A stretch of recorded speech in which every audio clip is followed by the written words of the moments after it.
Dear students, today, inshallah ta'ala, we are going to deal with a new lesson, new topics concerning Elizabethan drama, particularly ideas with Shakespeare, William Shakespeare, and one of his best plays, Hamlet.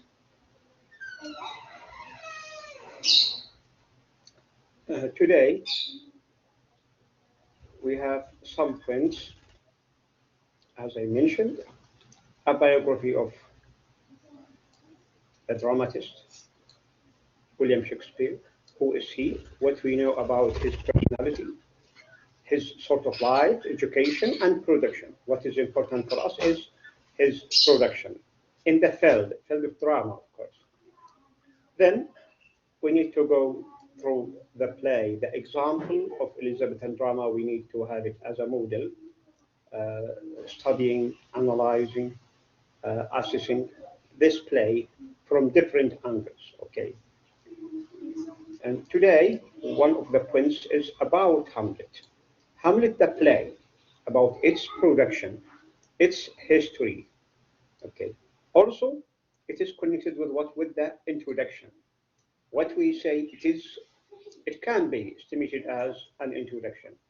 We can also comment on the text, how it is produced, the history, the dates of its publication, of its producing.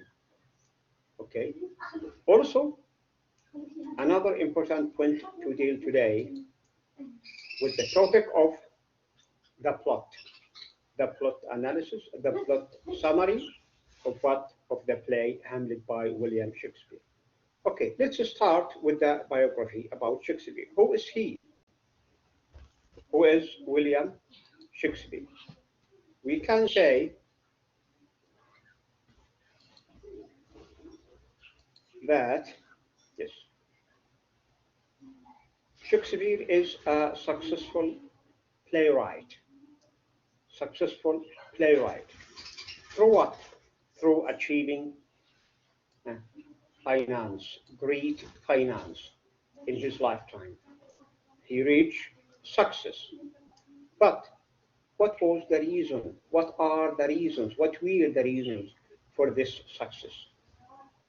We have two personalities, okay? Shakespeare, the man, and Shakespeare, the writer, the producer, the actor, and director. Of course, Shakespeare, the man, is okay, it's important, but it is not as important as the writer, the producer, the actor, and the director. Writer means the playwright, the dramatist. We mean by writer, the dramatist or the playwright. Okay, so to start, we can say that scholars like you, critics, know little about Shakespeare the man, about his personality, about his personal life, private life.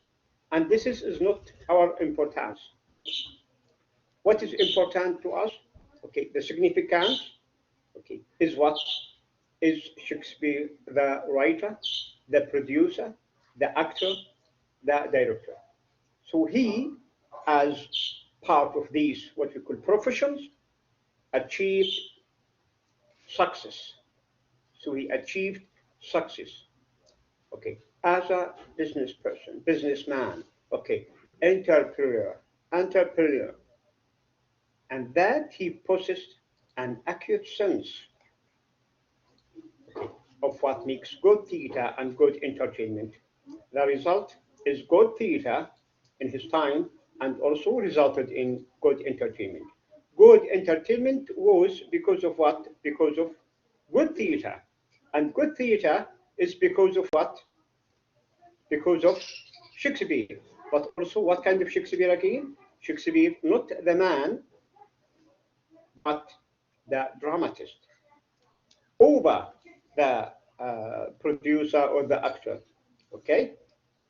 So the result is what, as we mentioned, the entertainment through good theater. the very prosperous middle class. Middle class means that person that spawned him allowed William Shakespeare to invest partly his sensitive understanding of entertainment into financial success. So the result was financial success.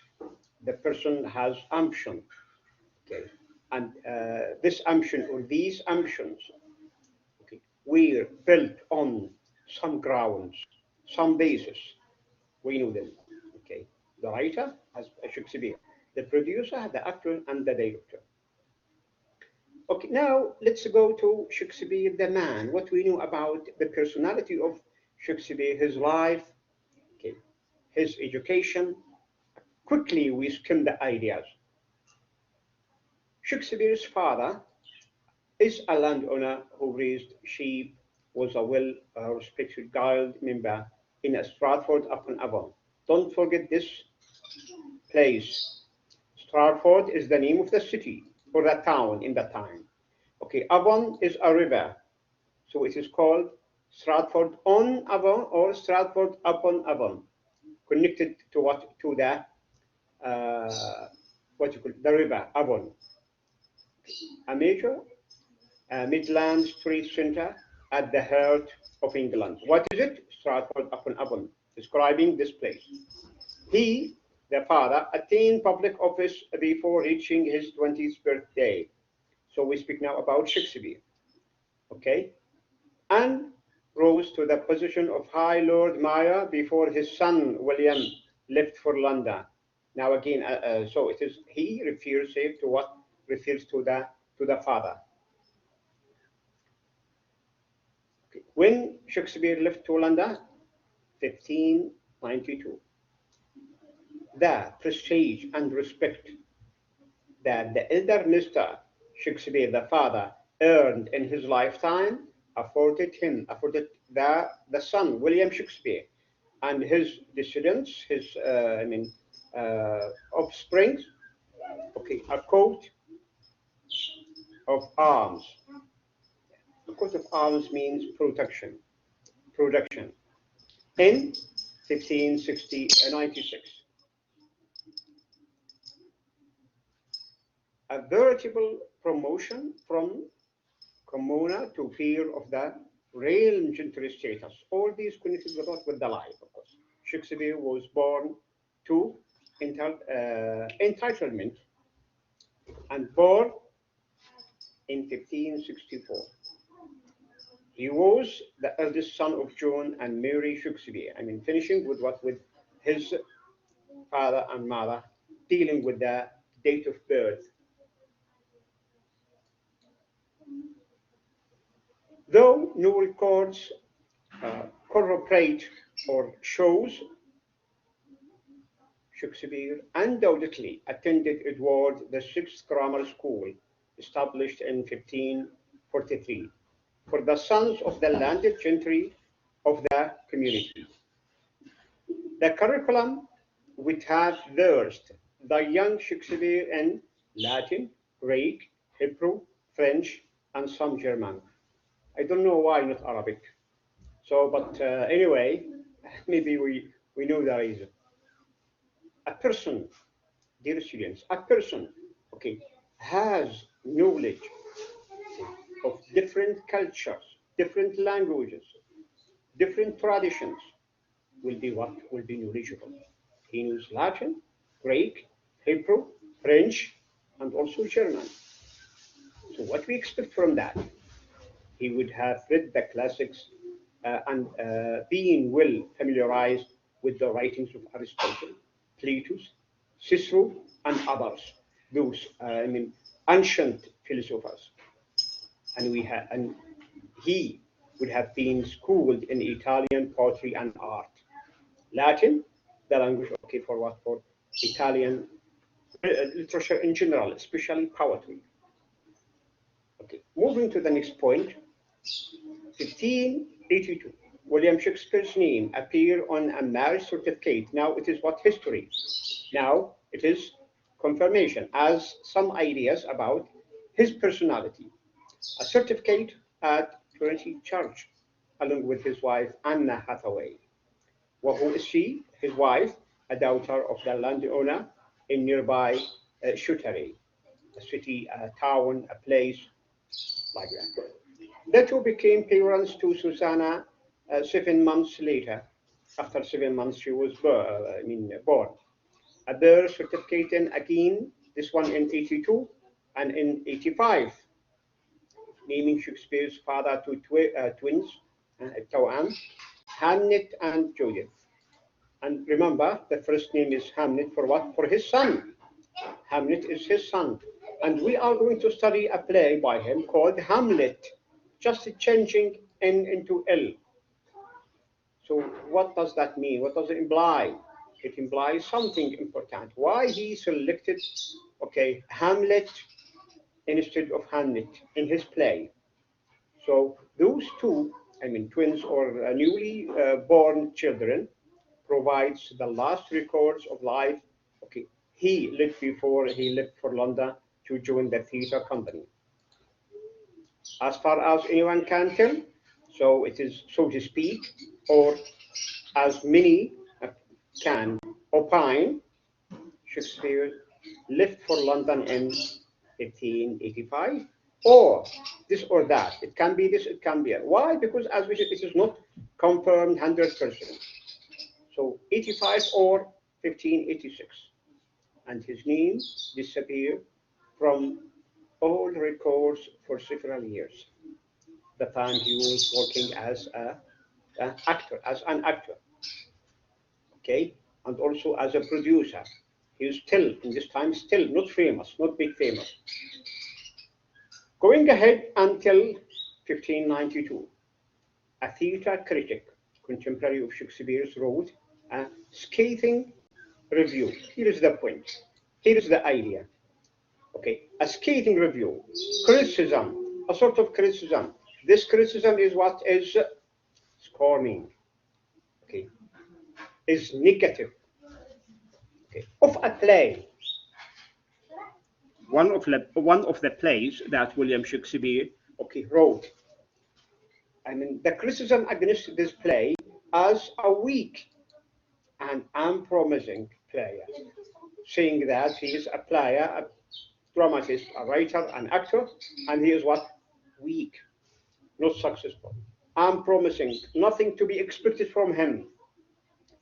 And these scathing reviews or points or criticism, they affected him.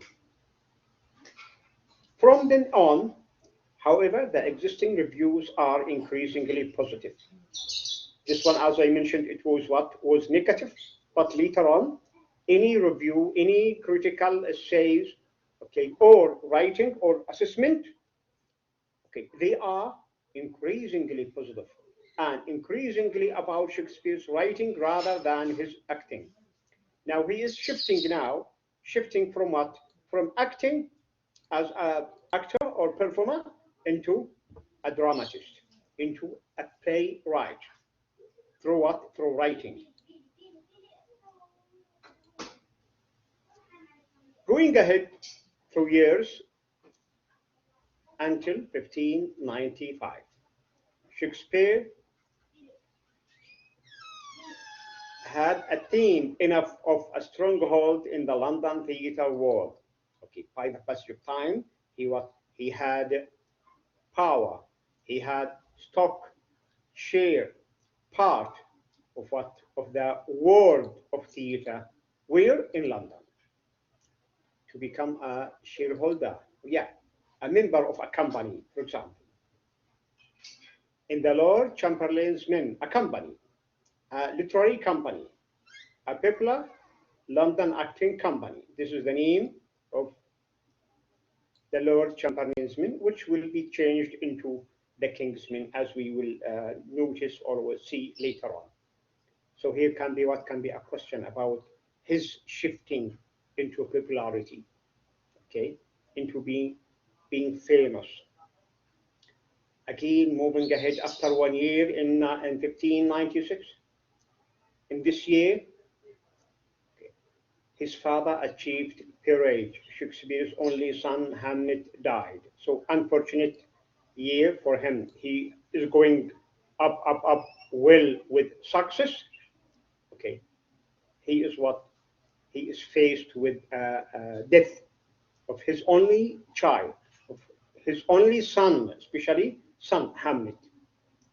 The following year, William Shakespeare returned to Stratford and bought the grandest house in the town, the greatest, the greatest, grandest, the biggest, the most huge, beautiful, expensive house in the town. What town? Stratford upon Avon. Don't forget the town. We speak about the town. His town, it means his birthplace. What is it? Stratford upon Avon or on Avon. So it is what this grandest house is called, or is expressed as an elegant state, has a name, new place, new place. And he returned back in London. Shakespeare participated in the design and construction of the Globe Theatre, and you remember it. You remember it from our previous sessions and classes or lectures when we spoke about the theatre in the Elizabethan time. We have four important theatres as places, as stages. The Globe is one of them. The theatre, the Rose, okay, should not be forgotten. So the Globe Theatre, which opened on bankside of the river. What kind of river now? The Thames or the Thames River in 1599. Again, this date it is in red and it is important. Should not be forgotten, dear students. Now going within his reputation, okay.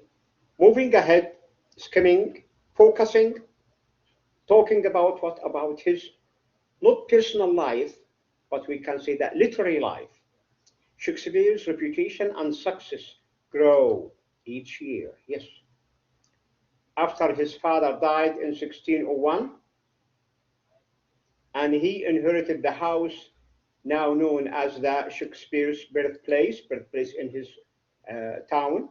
He bought into the construction of the Blackfriars. Again, Blackfriars is a great stage or theatre in London. Blackfriars Theatre, and this is one of the most important 4 or 5 theatres in London in the or during the 16th century or Elizabethan age or the Renaissance Britain or England. So the Blackfriars Theatre, one of the first indoor, as we remember, the indoor and outdoor, the indoor theatres, designed and built by the contemporary architect, engineer in what? In architecture. Who is he? Inigo Jones. Like a friend, a close friend, a familiar person with Shakespeare in his time, So contemporary architect and set designer, okay, Inigo Jones. Here we can come what can bring us a question, true or false, matching, completing, filling the blanks. All these should be put in mind. James I, King James I of England, patented the Chamberlain's men, supported the King's men. Allow me seconds, my daughters. Allow me second. I'll be back.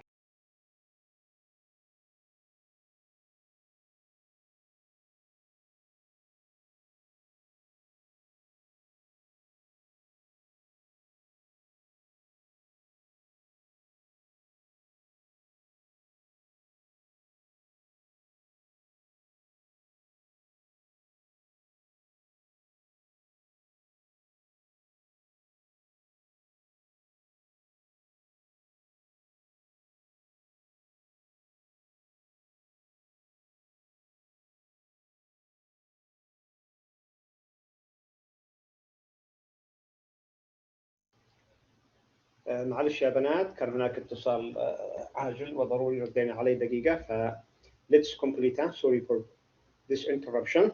As we mentioned, King of England, James I, supported the Chamberlain's men, this company, the company of drama in this time, in this age, 1603.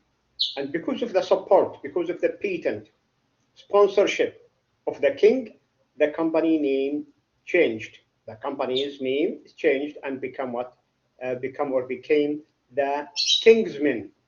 Instead of the Chamberlain's Men, the name of the first company, it becomes another with another title, with another name, connected with the king, the King's Men, because they are supported by the king, and also it is an honor for them to be called the men of the king or the King's Men. Such the players mounted approximately 12 productions a year at court. Yes, now they are what? They are famous, and also beside that, they are what? They are supported, getting protection by the head of the state, by the king. We can realize what comes after that. Many facilities, okay, they can obtain. The company's men or the men of this company can obtain many advantages, many facilities to make them or to put them in the success of the place. As such, the players mounted approximately 12 productions a year at court. By 1609, the beginning of the 17th century, they had moved permanently to the Blackfriars, not the Globe, but the Blackfriars. After burning this theater, it was built in the same year to be what? To be one of the most beautiful in that time. Beautiful what? Stage. Blackfriars Theater, where they performed year around. Why? It is indoor. It is indoor with great facilities like lighting and many other facilities to be able to perform plays all over the year. In 1610, Shakespeare purchased a large townhouse in London, but returning to live permanently in Stratford. I mean, these are connected again with his life and related to the profession of what you call drama and staging.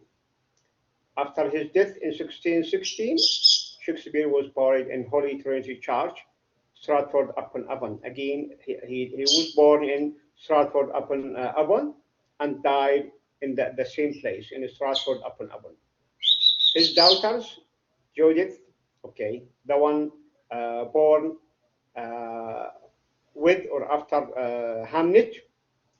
Next one is Susanna Hall, inherited a new place, his birthplace, and all his various London and Stratford properties brought back to them. Anna Hathaway, his wife, inherited his second best bed. Moving now, after getting skimming quick or swift scanning on Shakespeare as a biography, now we go to the play. The play we are going to study, inshallah, is Hamlet.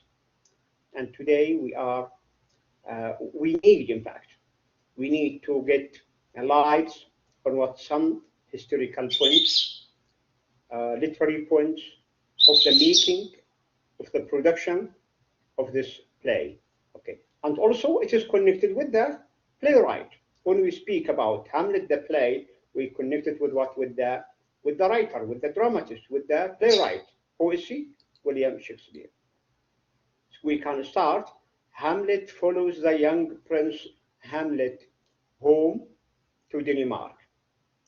We know this prince, the main character is the Prince Hamlet returning back, going home, okay, to Denmark. What we understand from this point, dear students, we understand that the staging or the situation or the setting, in fact, the setting of the play is Denmark, not England. It is a reference to what? To maybe or perhaps to tell us about his acquiring of the German language, German literature, German tradition. Maybe he read the story from any other literary German source and he made it his own way. Like Dr. Faustus. We knew the base of Dr. Faustus. It is Johann Faust. Okay? Hamlet is shocked. Now the character, the prince Hamlet, is shocked to find his mother already remarried to the usurper, his uncle Claudius. The problem starts from here, from the beginning. Okay, the lead king's brother, the dead king's brother, Claudius. Now let's imagine the situation in his hand. He is the brother of the king, King Hamlet. Okay, and King Hamlet died, but we know that he has died not naturally. Okay, but he died as a sort of murder, assassination, or killing, murdering. Something to support the idea that Claudius married Hamlet's mother, the prince Hamlet's mother, Gertrude, okay, quickly after the death of the king Hamlet. And here's the confusion at the beginning, had to make the audience confused or perplexed. What is happening? Okay, let's go ahead. And Hamlet is even more surprised when his father's ghost appears and declares that he was murdered. To increase the perplexity, the confusion, or even the action of the play, Shakespeare is a clever, a skillful, intellectual writer. He created a ghost. This ghost is a character, but it doesn't appear among the other characters, only appears to Hamlet, to Prince Hamlet. And this ghost appears as the appearance of the king, King Hamlet. Okay? To tell Prince Hamlet, the main character, that he was assassinated. And now it is the responsibility of Hamlet, Prince Hamlet, to find who is the killer and to revenge. We have to understand like that from the beginning. Exact dates are unknown, but scholars, now we speak about the play as history. Okay. But scholars agree that Shakespeare published Hamlet between 1601 and 1603. 1601, 1602, 1603. If you have a question in the exams about these 3 years, the answer should be covered. Any other dates, any other years, different, be careful. They are what? They are wrong. It depends on the context. So again, many believe that Hamlet is the best of Shakespeare's work as a play and the perfect play. It is the perfect play. I can say that it is one of the most beautiful plays, yes. Besides others, we have King Lear, we have Macbeth, and we have Romeo and Juliet, and many other beautiful, The Tempest, many beautiful plays by Shakespeare. I mean, I cannot decide it is the best, this is the best. We can say one of the best. And the correct thing is what? We can say that Hamlet is one of the best plays of Shakespeare. A question, here is a question, dear students. What are the 3 most important aspects of Hamlet? A question can come in the exams, okay?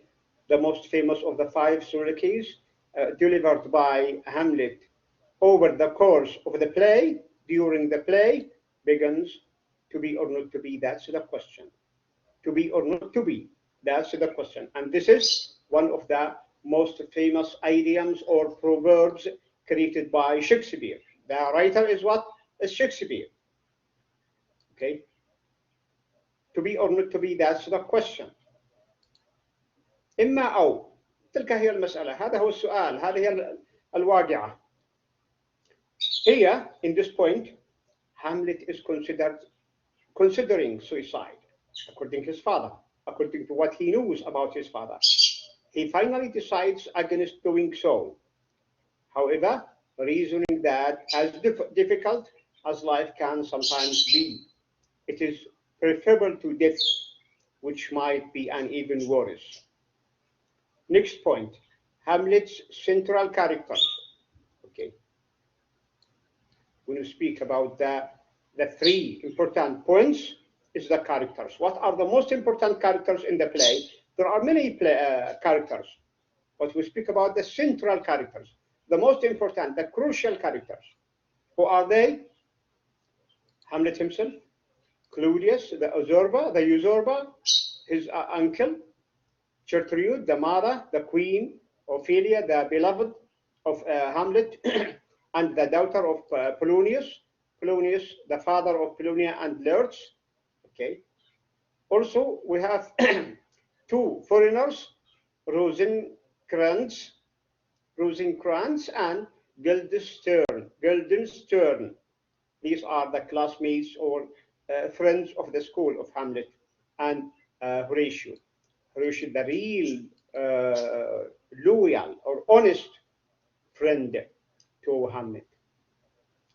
But only Horatio survives when the curtains falls. Okay, what is important in this point? That all these central characters, except Horatio, all of them, they will die at the end, until the end of the play. Of course, not all of them together, but step by step until the curtains of the play closes.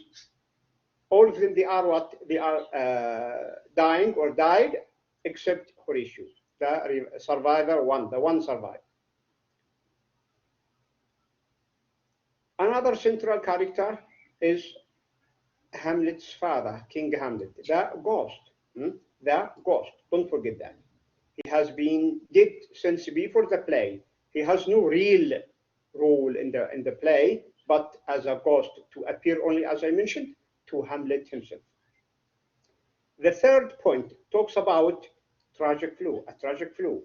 Okay, if the character of Hamlet has a tragic flow, it may be his inability to act decisively. Acting decisively negative to make the play with what a tragic flow. If there is a flow, a problem of the play, it is what the inability to do. We remember what you have said, to do or not to do. That's the question. Yeah, it is the inability. Hamlet's inability or incapability. He is passive, not to act, not to do decisively. He has to decide and do accordingly, but he is hesitant. Okay, should I do that? Or maybe something will happen after doing. What about if I was mistaken? And all these, what you call thoughts, usually come to his mind to prevent him from acting, to make Hamlet a man of talking more than a man of acting or doing. On the other hand, his occasional impulsiveness, for example, is rejecting Ophelia and stabbing Polonius, results in death and destruction as well. This hesitation, this inability, resulted not in killing the real person to be killed, but in killing and bring catastrophe to what? To his beloved Ophelia, and also killing her father, which resulted in the destruction of what? Of Ophelia, later on to become a mad person, and to die as what? As a process of thinking the thoughts. Her beloved killing her father, killed her father. So how can a person imagine the situation? She got mad, and after that she died. Now we go to the next point. Today we have what? Plot analysis. Plot analysis. And I am sure you remember what we have mentioned about plot. Okay, the definition of the plot, which always comes in the exams, of course, as a glossary or as a definition, okay, as a matching. So we have to be careful about that. So what is plot? To remember, to refresh our mind, that it is what? It is a design, pattern, arrangement of events. These events in a drama or in a novel or fiction, to tell about these events in a sequence.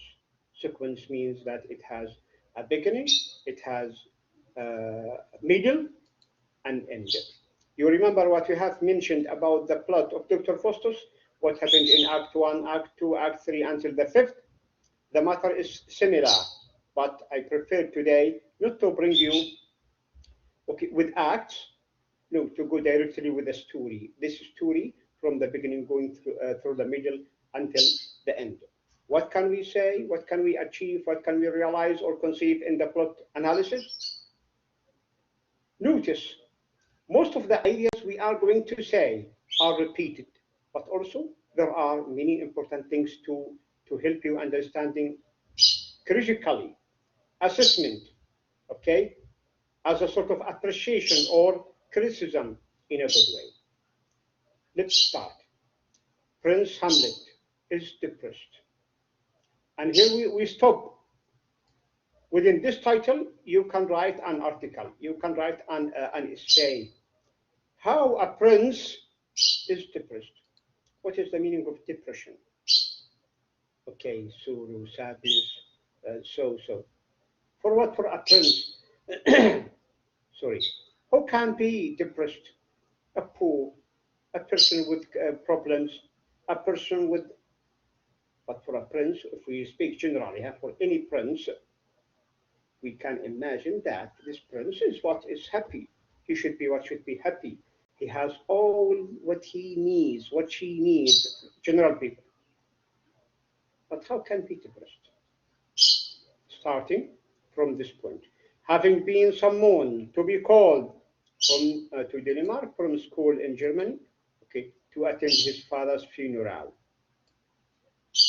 Just to attend that funeral. He has no idea how his father died. He is shocked again to find his mother, Gertrude, already, not well, already married or remarried, but married home.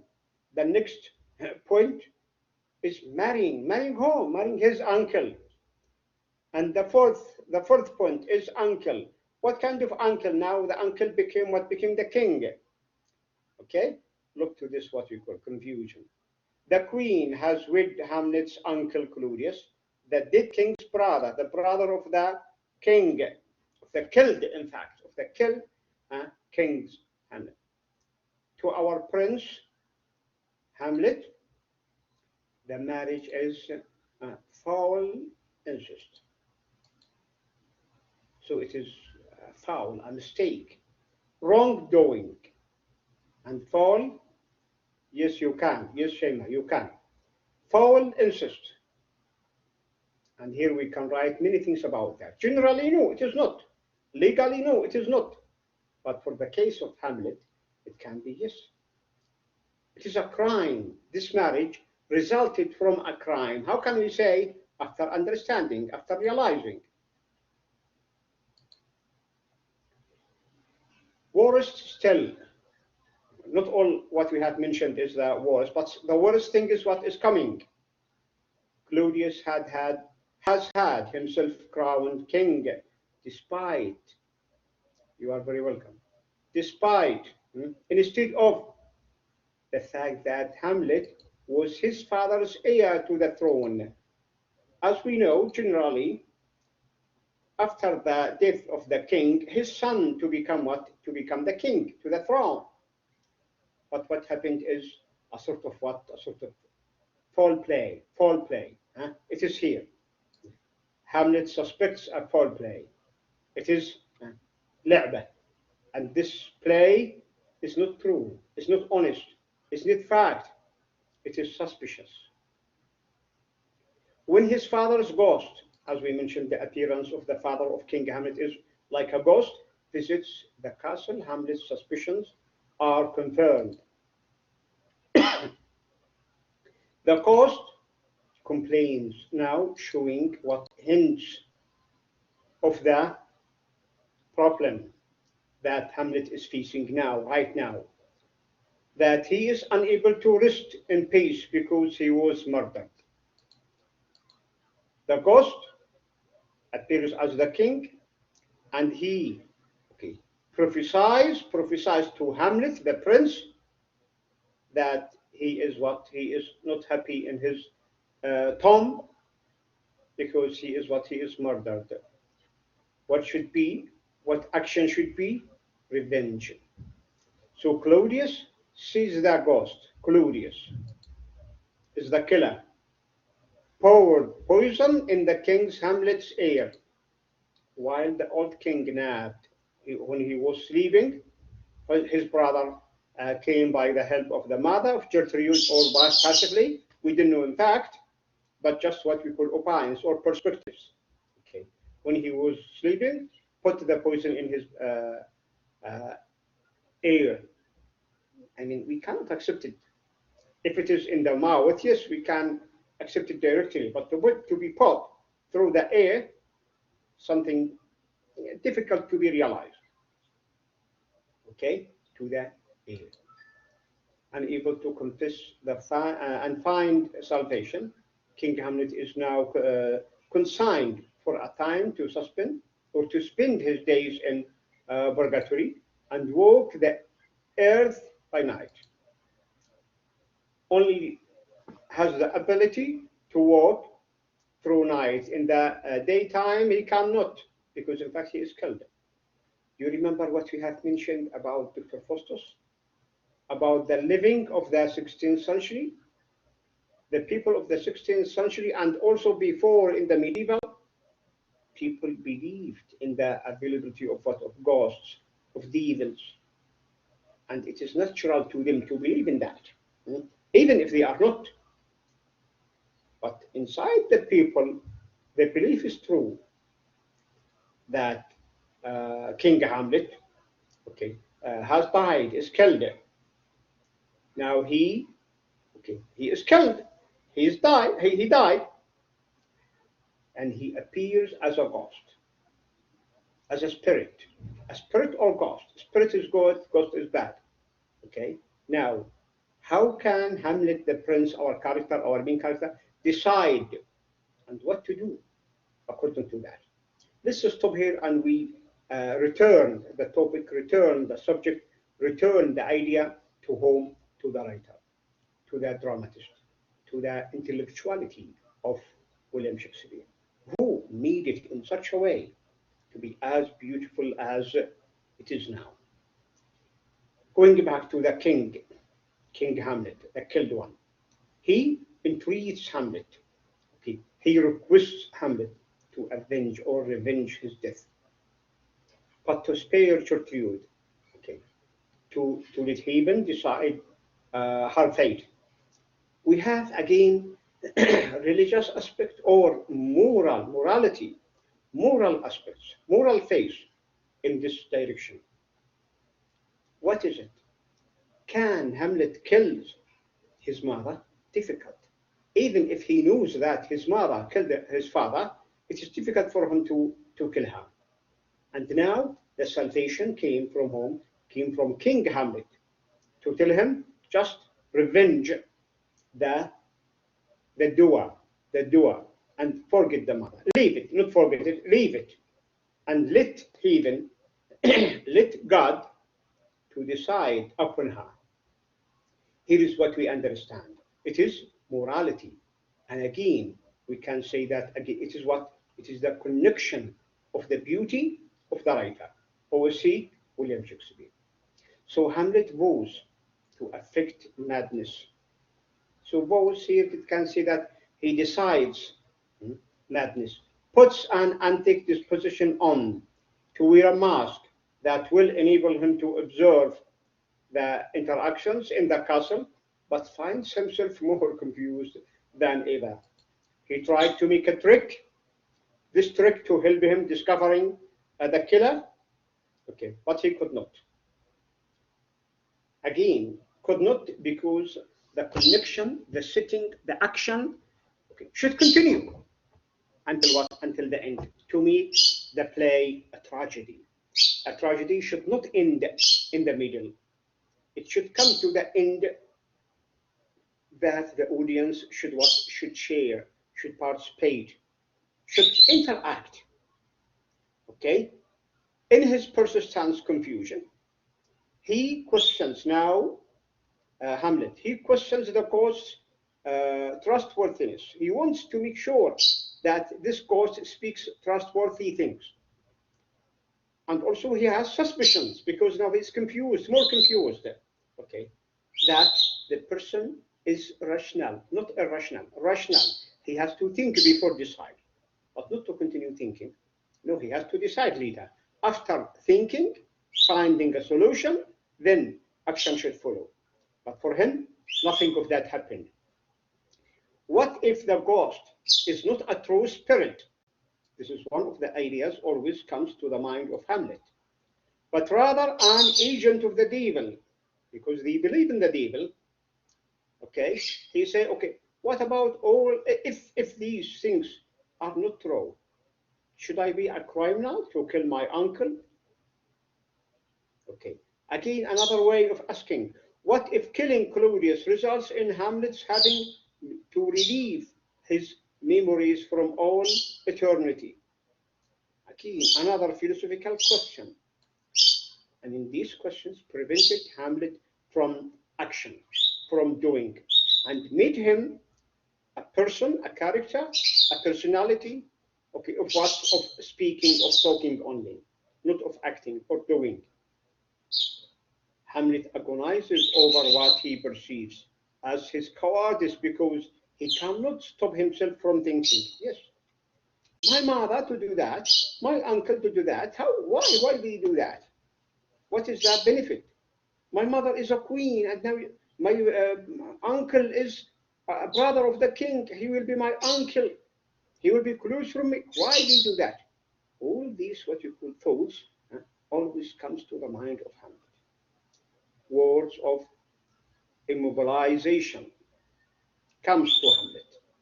So again, words immobilize Hamlet, but the world he lives in prizes action. He needs action. The world asks for action, not for talking.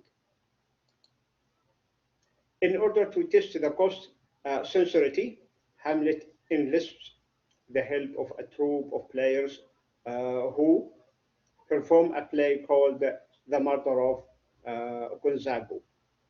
Here we can stop and say something about that. Hamlet enters the help of a troupe of players. To what? To perform a play. Perform a play. So we can say that a play inside a play. A play inside a play. A question can come to you. A play inside a play. And this play has a name, has a title, The Murder of Gonzago, to which Hamlet has added scenes. He added something for his purpose. He needs to discover something. He added some scenes that create the murder the ghost described. He himself wanted that. So again, after adding some scenes, the name is changed to attract also, and also to help in discovering the purpose or the target of Hamlet.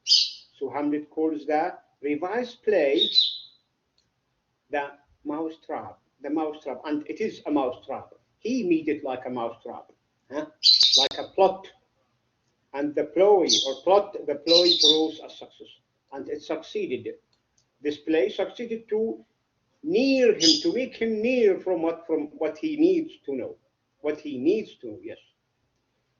As Hamlet had hoped, Claudius' reaction to the staged murder reveals the king to be conscience striking. So the uncle Claudius leaves the room because he cannot breathe, and his vision is dimmed with want of sight.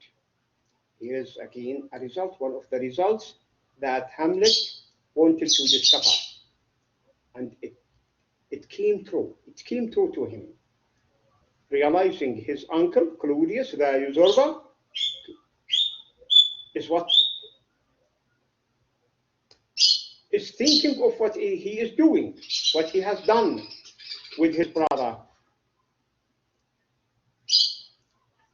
Convinced now that Claudius is a villain, he is the criminal, Hamlet resolves to kill him.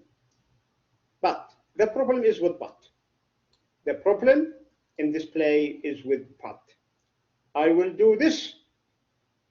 Why? But what about if? So it is but.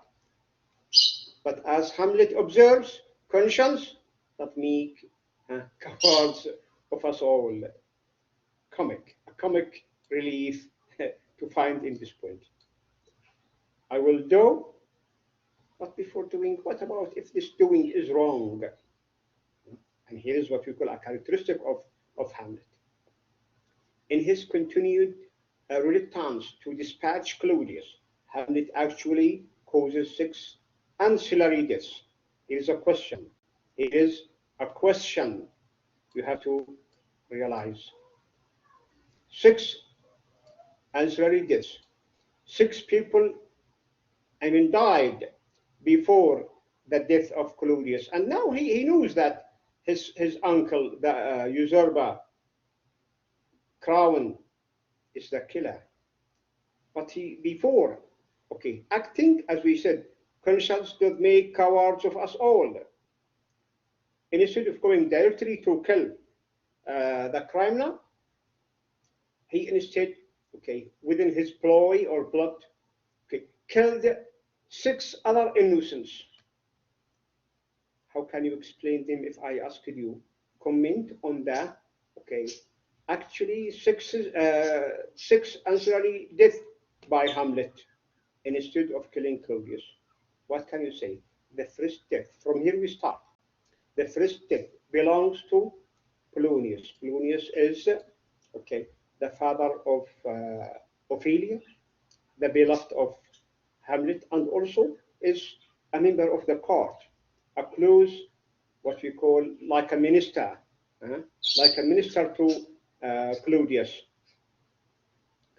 whom Hamlet stabs through a wall hanging as the old man spies on Hamlet and Gertrude in the queen's chamber, in the queen's private chamber. Polonius was hidden behind the curtains of the bed in the queen's room, and Hamlet realized that, thinking that he is a spy, and he stabbed him and killed him. It is the first killing. So Claudius punishes Hamlet for Polonius' death to be exiled, to be exiling him to England, to exile him, or by exiling him to England. He has brought Hamlet to school, chums, as we mentioned, with the 2 friends of Hamlet, Rosencrantz and Guildenstern. Brought them. Who brought them? Claudius, the uncle of Hamlet, to Denmark from Germany to spy, to execute a job, spying on his nephew, on Hamlet. And now he instructs them, the king, the new crowned king, the usurper, instructs them to deliver Hamlet into English king's hands for what? For execution. To make a ploy, a plot, a trick for what? For killing or executing Hamlet in England, not in Germany. But Hamlet realized the point, and he worked according to that. So Hamlet discovers the plot, the ploy, and arranges for the hanging of both of them. The second killed one is Rosencrantz, and the third one is Guildenstern, his friend. Instead of he to be killed, Hamlet knew their plan, and he made a way to be killed. Now we have 3 people killed. Number 4, Ophelia. But Ophelia was not killed by direct killing. It is as a result of what? Of thinking. And this thinking made her mad. After being mad, she died. So distraught over her father's death and Hamlet's behavior, groans while singing and love songs bemoaning the fate of spurned love. She is singing, but like a mad person. the mourning, and the song is sorrow, sadness. About what? On the fate of love, this love. What kind of love? Spurned love. Her father is killed by her lover. Her lover killed her father. How can a person imagine that? As I mentioned at the beginning. So for that purpose, she died. The next one is what is lurch. And look, three characters of the same family, they die because of Hamlet's inability of acting. Lurch is the brother of Ophelia, the son of Colonius. Okay. Falls next. He is the next one to be killed. Number 5. Lurch returned to Denmark from France to avenge after he knew that his father was killed by Hamlet. He returned as a knight to revenge his father's death. Witnesses Ophelia's descent into madness, again increasing his anger. Okay, to make strong of his decision to kill Hamlet. After her funeral, okay, where he and Hamlet come to blows over which of them loved Ophelia best. Every one of them boast that I loved her more than you. So Lurch goes to punish Hamlet for her death as well. And this punishment, in his mind, is to cooperate with whatever for the purpose of killing Hamlet. Of course, he cannot kill him directly. He will be killed, but he needs to make a plan, a ploy, a plot, okay, a trick for him. Unencumbered or imaginatively or illogically by words. Again, by words mean not by action. Lurch plots with Claudius to kill Hamlet. In the midst of the sword fight, however, Lurch drops his poisons in the sword, or drops his poisoned sword. Now the sword is poisoned. Hamlet retrieves the sword and cuts Lurch. After both, they are injured by the poisoned sword. After injuring, both of them will die, and we see the result now. Sorry. The lethal position kills Lurch. Before he dies, Lurch tells Hamlet or confesses that because Hamlet has already been cut with the same sword, he too will die. Will shortly die. He too will die or shortly die. Okay, now Lurch is about to die, and he is what? Number 5. Horatio diverts Hamlet's attention from Lurch for a moment by pointing out that the queen, Gertrude, the mother queen, falls or dies.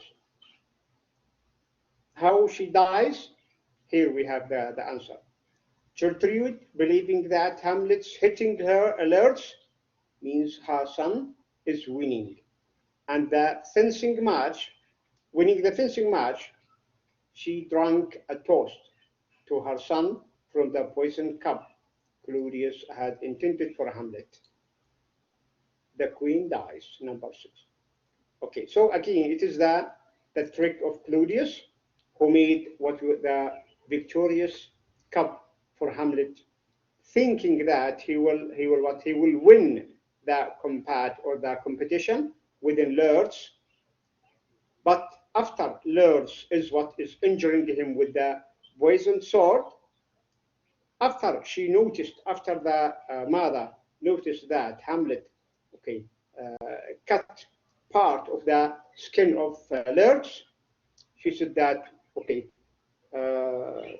Hamlet is what is winning the game. And she went to the cup prepared for Hamlet and drank. It was poisoned.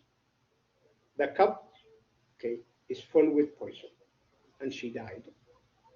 And the purpose was what? Was he himself to be killed. Who made the plan? Claudius, the uncle, the usurper. Okay. As Lord's lies dying, now we come to the end, knowing or realizing the fact. The climax is here, finishing the action.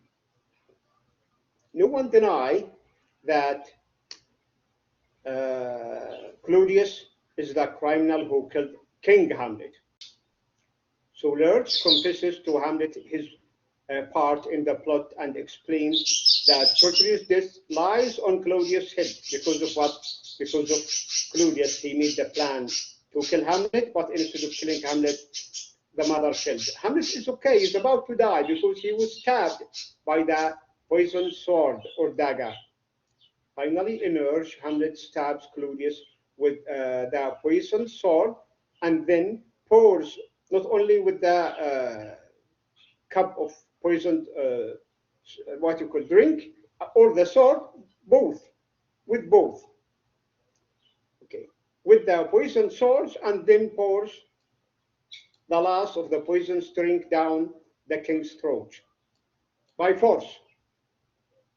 Now he dies. Before he dies, Hamlet declares that the throne should now pass to Prince Fortinbras of Norway, and he implores his true friend Horatio to accurately explain the events that have led to the bloodshed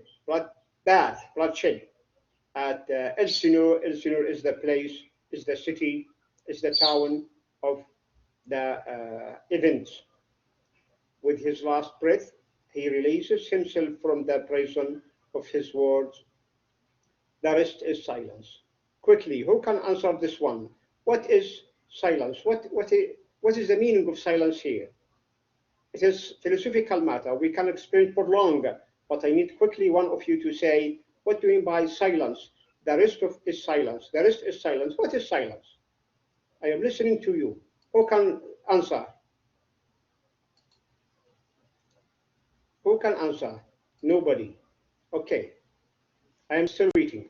The play ends at Prince Fortinbras, in his first act as King of Denmark, orders a funeral with full military honors. For whom? For Hamlet. Okay. For slain Prince Hamlet. For the slaughtered or the murdered or the killed Prince Hamlet. And the end of the plot of today stops here or reaches the end.